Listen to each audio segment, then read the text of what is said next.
Hello everyone, welcome back to our Roots Kids tutor. Now we are doing a practice set 1.2, question number second in triangle PQR, PM. PM is equal to 15. तो यहाँ पर हमें PM की value क्या दी गई है, 15 दी गई है एंड PQ की वैल्यू हमें क्या दी गई है, 25 दी गई है। तो PQ की वैल्यू 25 दी गई है एंड PR हमें क्या दिया गया है, 20 दिया गया है एंड NR हमें 8 यूनिट दिया गया है। NR यहाँ पे है और ये हमें 8 यूनिट दिया गया है। हमें क्या फाइंड आउट करना है, PM फाइंड आउट करना है एंड MQ की वैल्यू फाइंड आउट करनी है। देन और क्या दिया गया, state whether line NN is parallel to a side RQ। तो हमें बताना है कि क्या NM लाइन RQ के पैरेलल है, तो उसका रीजन बताइए। तो हम कैसे आइडेंटिफाई करेंगे, इस फिगर को देखकर हम आइडेंटिफाई कर सकते हैं कि ये हमें इसमें कौन सा थियरम अप्लाई करेंगे। तो यहाँ पर हम converse of BPT theorem apply करेंगे। तो पहले हम एक रिवीजन लेते हैं बीपीटी थियरम का। तो यहाँ पर हम एक ट्रायंगल बनाते हैं बेटा, जैसे ये ट्रायंगल है, जैसे हमें यहाँ पे एक ट्रायंगल बना लिया ABC एंड PQ किसके पैरेलल है, BC के, मीन्स इस ट्रायंगल की एक साइड को पैरेलल है। तो ये PQ लाइन किसके पैरेलल है, BC के, और इसको 2 डिस्टिंक्ट पॉइंट पर इंटरसेक्ट कर रही है ना, 2 डिस्टिंक्ट पॉइंट पर इंटरसेक्ट कर रही है। तो इनकी साइड का रेशियो एक दूसरे के इक्वल हो जाएगा according to the BPT theorem. Means AP का रेशियो, इसकी साइड का रेशियो इसके इक्वल हो जाएगा फ्रॉम बीपीटी थ्योरम। तो यहाँ पर हम लिख सकते हैं कि AP अपॉन PB किसके इक्वल हो जाएगा, AQ अपॉन QC के। तो ये हमारा बीपीटी थ्योरम है एंड इसका कन्वर्स क्या हो जाएगा कि अगर जो इनका रेशियो है ना, इसका रेशियो इसके इक्वल हो गया है ना, इन दोनों का रेशियो एक दूसरे के इक्वल हो गया, तो ये लाइन इसके पैरेलल हो जाएगी। यही तो हमें यहाँ पर बताना है। तो हमें अगर जो इस साइड का रेशियो, इन दोनों साइड का रेशियो एक दूसरे के इक्वल कर दिया, तो ये लाइन इसके पैरेलल हो जाएगी। मीन्स हमें NM लाइन इस BQ लाइन के पैरेलल हो जाएगी। तो चलिए अब हम क्वेश्चन को स्टार्ट करते हैं। तो यहाँ पर हम लिखेंगे सोल्यूशन और जो गिवन है वो लिख देते हैं। तो यहाँ पर हमें PM इज इक्वल टू 15 दिया गया है, PQ is equal to 25 and PR is equal to 20 and NR is equal to 8 दिया गया है। तो यहाँ पर हमें PM की वैल्यू नहीं दी गई, तो PM की वैल्यू निकालने के लिए हम क्या कर सकते हैं, हमें यहाँ पे PR की वैल्यू 20 दी गई है एंड NR हमें 8 यूनिट दिया गया। तो 20 माइनस 8 करने पर है, 20 माइनस 8 करने पर हमें वैल्यू यहाँ पर PM की क्या मिल जाएगी, 12 मिल जाती है। देन यहाँ पर हमें MQ की वैल्यू नहीं दी गई, तो यहाँ पर 25 माइनस 15 करने पर हमें MQ की वैल्यू क्या मिल जाती है, 10 मिल जाती है। तो हम इसको इजीली फाइंड आउट कर सकते हैं इन दोनों की वैल्यू, बट हम इसको ऐसे नहीं दिखाएंगे यहाँ पर, हम एग्जाम में इसको स्टेप बाय स्टेप सॉल्व करेंगे। तो चलिए हम कैसे सॉल्व करना है वो बताते हैं। तो यहाँ पर हम लिखेंगे PNR क्या है, कोलिनियर है ना, तो हम लिखेंगे PR is equal to PN plus NR। तो यहाँ पर अब हम क्या करेंगे, वैल्यू पुट करेंगे। तो PR की वैल्यू क्या दी गई है, 20 दी गई है, तो हम 20 लिखेंगे एंड PN की वैल्यू हमें क्या फाइंड आउट करनी है और NR हमें 8 यूनिट दिया गया है।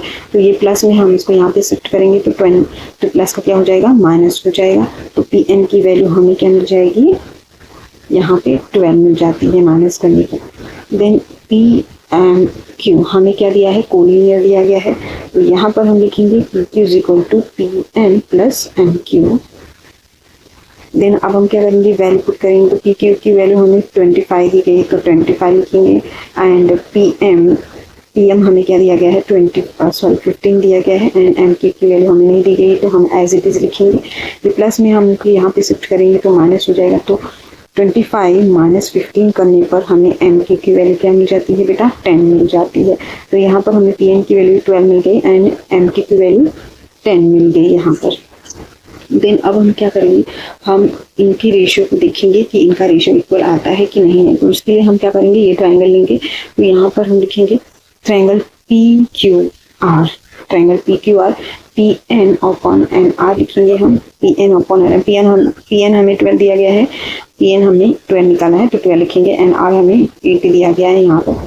4 3 तो यहाँ पर क्या करेंगे, इसको डिवाइड करेंगे, 4 3 12 होता है, 4 3 12 एंड 4 2 8 होता है, तो 3/2 वैल्यू मिलेगी है। और इसको हम क्या इक्वेशन नंबर 1 लिखेंगे। देन यहाँ पे PN P M upon M Q लिखेंगे। तो पी एम की वैल्यू हमें क्या दी गई है, 15 दी गई है, एंड एम क्यू हमें 10 निकाला है यहाँ पर। तो यहाँ पर 4 3 जा 15 होता है, सॉरी 5 3 जा 15 एंड 5 2 जा 8 होता है, 5 2 जा 10 होता है, 5 3 जा 15 एंड 5 2 जा 10 होता है। तो यहाँ पर हमें सेम वैल्यू मिल जाती है 3/2। तो यहाँ पर हमें P N upon N R क्या मिल गया, 3/2 मिल गया, and P M upon M Q क्या मिल गया, 3/2 मिल गया। तो इन दोनों साइड का रेशो एक दूसरे के इक्वल हो गया है ना। तो हम कह सकते हैं कि लाइन एन एम पैरेलल हो जाएगी साइड आर क्यू के। यही तो हमें प्रूव करना था, मीन्स ये हमें बताना था कि ये लाइन पैरेलल है या नहीं है। तो यहाँ पर हम देख सकते हैं कि P N upon N R equal हो जाएगा P N upon M Q के from first and second equation से। तो हम फाइनल आंसर लिखेंगे by converse of basic proportionality theorem line and M parallel हो गया साइड आर क्यू के। यहाँ पर होता है हमारा सेकंड क्वेश्चन कंप्लीट। अब हम नेक्स्ट क्वेश्चन की तरफ मूव करते हैं। Now we are doing here question number 3 in triangle M N P N Q is the bisector of angle N. N Q क्या है, बाइसेक्टर है एंगल एन का। And if M N is equal to 5 and M N की value हमें क्या दी गई है, पाई दी गई, लेंथ पाई दिया गया है, and P N is equal to 7। P N कहाँ है बेटा, पी एन हमें यहाँ पे दिया गया है, इसकी लेंथ हमें क्या दी गई है, 7 दी गई है, एंड एम क्यू हमें 2.5 दिया गया है, एम क्यू यहाँ पे 2.5 है। Then find the Q P, तो हमें ये फाइंड आउट करना है, इसकी वैल्यू हमें क्या करनी है, फाइंड आउट करनी है, क्यू पी की वैल्यू हमें फाइंड आउट करनी है। तो इस फिगर को देखकर हम इजीली आइडेंटिफाई कर सकते हैं कि इसमें एंगल बाइसेक्टर का थ्योरम अप्लाई करेंगे। तो एंगल बाइसेक्टर थ्योरम क्या कहता है बेटा कि यहाँ पर एंगल एन है ना, एंगल एन का बाइसेक्टर क्या है, यहाँ पर एन क्यू है ना। तो और इसको 2 इक्वल पार्ट में डिवाइड कर रहा है। जब एंगल एन का बाइसेक्टर एन क्यू है, मीन्स क्या कर रहा है, इस ट्रायंगल को 2 इक्वल पार्ट में डिवाइड कर रहा है। तो एंगल एन के अपोजिट साइड में जो सेगमेंट एम पी दिया हुआ है, एंगल एन के अपोजिट साइड में जो सेगमेंट एम पी है, इसका रेशियो किसके इक्वल हो जाएगा, इसकी रिमेनिंग साइड के इक्वल हो जाएगा। मीन्स यहाँ पर M Q upon Q P किसके इक्वल हो जाएगा, N M upon N P के।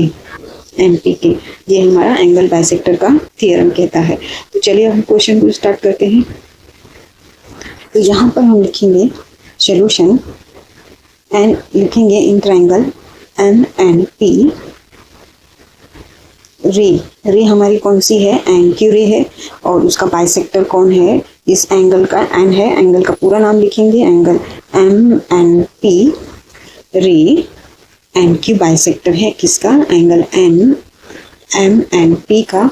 देन एन एम हमें क्या दिया है, जो गिवन है वो लिख लेते हैं। एन एम हमें 5 दिया गया है, एन पी एन 7 दिया गया है, एन क्यू की वैल्यू हमें क्या दी गई है, 2.5 दी गई है। कि यहाँ पर हम लिखेंगे therefore the angle bisector theorem क्या कहता है। एंड अब यहाँ पर N M upon N P का रेशो किसके इक्वल हो जाएगा, M Q upon Q P के। अब हम क्या करेंगे, इनकी वैल्यू पुट करेंगे एंड फिर देन हमें क्यू पी की वैल्यू मिल जाएगी। तो यहाँ पर हम वैल्यू पुट करते हैं। एन एम हमें क्या दिया गया है, पाई दिया गया है, तो हम पाई लिखेंगे। एंड एन पी की वैल्यू हमें 7 दी गई है, एंड एम की वैल्यू हमें 2.5 दी गई है, एंड अपॉन में हम क्या लिखेंगे, क्यू पी की वैल्यू हमें नहीं दी गई, हमें फाइंड आउट करना है। तो Q P as it is लिखेंगे। देन हम क्या करेंगे, क्रॉस मल्टीप्लाई करेंगे। तो यहाँ पर हम क्यू पी को आइसोलेट करेंगे। तो यहाँ पर हम लिखेंगे 7 मल्टीप्लाई बाई 2.5 अपॉन में 5। देन हम क्या करेंगे, हम इसको डिवाइड करेंगे। तो यहाँ पर 5 1 5 एंड यहाँ पे पॉइंट है, तो 5 5 25 एंड 5 7 35। तो यहाँ पर वैल्यू क्या मिल जाएगी, हमें 3.5 मिल जाएगी वैल्यू। देन यहाँ हम क्या लिखेंगे, हम आंसर लिखेंगे। देन यहाँ पर हमें वैल्यू क्या मिलती है बेटा, या तो आप ऐसे भी लिख सकते हो। इसको डेसिमल हटाने के लिए हम क्या करेंगे, इसको 10 से मल्टीप्लाई करेंगे। ऊपर और नीचे हम क्या कर सकते हैं, 10 से मल्टीप्लाई कर सकते हैं। तो यहाँ पर हम 7 मल्टीप्लाई बाई 2.5 मल्टीप्लाई बाई 10 करेंगे। 10 मल्टीप्लाई इसलिए कर रहे हैं क्योंकि हमें डेसिमल हटाना है। तो अगर जो हम न्यूमरेटर में 10 से मल्टीप्लाई कर रहे हैं तो डिनोमिनेटर में भी हमें 10 से मल्टीप्लाई करना होगा। तो मल्टीप्लाई करने पर हमें वैल्यू क्या मिलती है, यहाँ पर 2.5 का मल्टीप्लाई 10 से करेंगे तो हमें 25 वैल्यू मिलती है। 7 मल्टीप्लाई बाई 25 लिखेंगे एंड 5 मल्टीप्लाई बाई 10 लिखेंगे। तो यहाँ पर अब हम इसको डिवाइड करेंगे। तो अब हम इसको इजीली डिवाइड कर सकते हैं। डिवाइड करने पर यहाँ पर हमें वैल्यू मिलेगी 5 1 5 5 5 25 एंड 5 2 10 होता है। तो यहाँ पर हमें न्यूमरेटर में 7 और डिनोमिनेटर में 2 मिल जाता है। तो यहाँ पर QP की वैल्यू क्या मिल गई, 7/2 मिल गई। देन अभी 7/2 को हम डिवाइड करेंगे तो हमें क्या मिलेगा वैल्यू, QP की 3.5 मिल जाएगी। तो हमें यहाँ पर वैल्यू क्या मिल गई, 3.5 QP की वैल्यू मिल गई। ये हमें फाइंड आउट करना था, तो हमने फाइंड कर लिया। यहाँ पर होता है हमारा थर्ड क्वेश्चन कंप्लीट। अब हम नेक्स्ट क्वेश्चन की तरफ मूव करेंगे। Hello everyone, welcome back to our Skills tutorial. Now we are doing here question number 4th. Measure of some angle in the figure are given. Prove that AP upon BP equal AQ upon QC. तो ये हमें prove करना है कि AP upon BP equal है किसके, AQ upon QC की।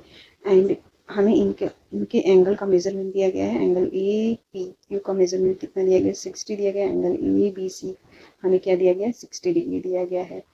तो यहाँ पर हमें इनके एरिया का रेशो इक्वल प्रूव करना है। और ये हमें ये पैरेलल लाइन, अगर जो यहाँ पर हमें क्वेश्चन में पैरेलल लाइन गिवन होती, जैसे कि यहाँ पर PQ पैरेलल है BC की, यहाँ पर गिवन होता क्वेश्चन में, तो हम इजीली इसको BPT थ्योरम अप्लाई करके इनके एरिया का रेशो इक्वल प्रूव कर सकते थे, है ना। लेकिन यहाँ पर हम BPT थ्योरम अप्लाई नहीं कर सकते क्योंकि ये लाइन हमें पैरेलल गिवन नहीं है।